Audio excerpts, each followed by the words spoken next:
ಸ್ನೇಹಿತರೆ, ಇವತ್ತು ನಾನು ಕರ್ನಾಟಕ ಮತ್ತು ಆಂಧ್ರದ ಗಡಿ ಭಾಗದಲ್ಲಿದ್ದೀನಿ. ಈ ಕಡೆ ಮಧುಗಿರಿ, ಈ ಕಡೆ ಮಡಕಶಿರ, ಈ ಕಡೆ ಕರ್ನಾಟಕ ರಾಜ್ಯದ ಗಡಿ, ಈ ಕಡೆ ಆಂಧ್ರದ ಗಡಿ ಶುರು. ನೋಡಿ ಇಲ್ಲಿ ವಂದನೆಗಳು. ಗಡಿ ಭಾಗ ಮಧುಗಿರಿನಲ್ಲಿದ್ದೀನಿ. ಈ ಕಂಬದ ವಿಶೇಷ ಏನ್ ಗೊತ್ತಾ? ಈ ಗಡಿ ಭಾಗದ ವಿಶೇಷ ಏನು ಬನ್ನಿ ತೋರಿಸ್ತೀನಿ. ಕರ್ನಾಟಕ ರಾಜ್ಯ ಏಕೀಕರಣ ಆಗೋಕ್ ಮುಂಚೆ ನಮ್ಮ ರಾಜ್ಯಕ್ಕೆ ಏನ್ ಹೆಸರಿತ್ತು?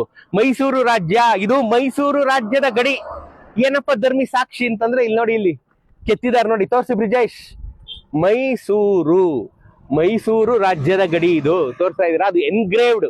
ಈಗ ಅದ್ರ ಮೇಲೆ ಪೇಂಟ್ ಮಾಡಿ ಕರ್ನಾಟಕ ರಾಜ್ಯ ಅಂತ ಬರೆದು ಗಂಡು ಬೇರುಣ್ಣ ಪೇಂಟ್ ಮಾಡಿದ್ದಾರೆ. ಸುಸ್ವಾಗತ ಕರ್ನಾಟಕ ರಾಜ್ಯಕ್ಕೆ. ಮೈಸೂರು ಅಂತ ಇತ್ತು ಕರ್ನಾಟಕ ರಾಜ್ಯದ ಗಡಿ. ಮುಂಚೆ ಮೈಸೂರಿನ ಗಡಿಯಾಗಿತ್ತು.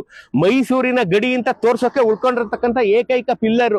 ನಾನು PWD ಅವರಲ್ಲಿ ವಿನಂತಿ ಮಾಡ್ತೀನಿ, ಈ ಪಿಲ್ಲರ್ಗೆ ಮೈಸೂರು ಅಂತಾನೆ ಉಡ್ಸಿ, ಬೇಕಾದ್ರೆ ಪಕ್ಕದಲ್ಲಿ ಕರ್ನಾಟಕ ಅಂತ ಹಾಕ್ಸಿ ಅಂತ ಸವಿನಯ ಪ್ರಾರ್ಥನೆ. ಇತಿಹಾಸಕ್ಕೆ ಒಂದು ಕೊಂಡಿ ಇದು, ನಮಗೆ ಗೊತ್ತಾಗುತ್ತೆ. ನೋಡಿ ಎಷ್ಟಗಲ ಇತ್ತು ರಸ್ತೆ, ನೋಡಿ ಇಲ್ಲಿ ಎಷ್ಟಗಲ ಇತ್ತು ರಸ್ತೆ ನೋಡ್ರಿ. 1 ಶತಮಾನದ ಹಿಂದೆ ಮಾಡಿದಂತ ರಸ್ತೆ ರೀ ಇದು. 1 ಸೆಂಚುರಿ ಓಲ್ಡ್ ರಸ್ತೆ ಇದು. ಐತಿಹಾಸಿಕವಾದಂತ ರಸ್ತೆ ಇದು. ಆಂಧ್ರದಿಂದ ಮೈಸೂರು ರಾಜ್ಯಕ್ಕೆ ಬರುವಂತ ರಸ್ತೆ. ಹಾಗಾಗಿ ಮೈಸೂರು ರಾಜ್ಯದ ಗಡಿ ಇದು. ಮೈಸೂರು ನೋಡಿದ್ರಲ್ವಾ?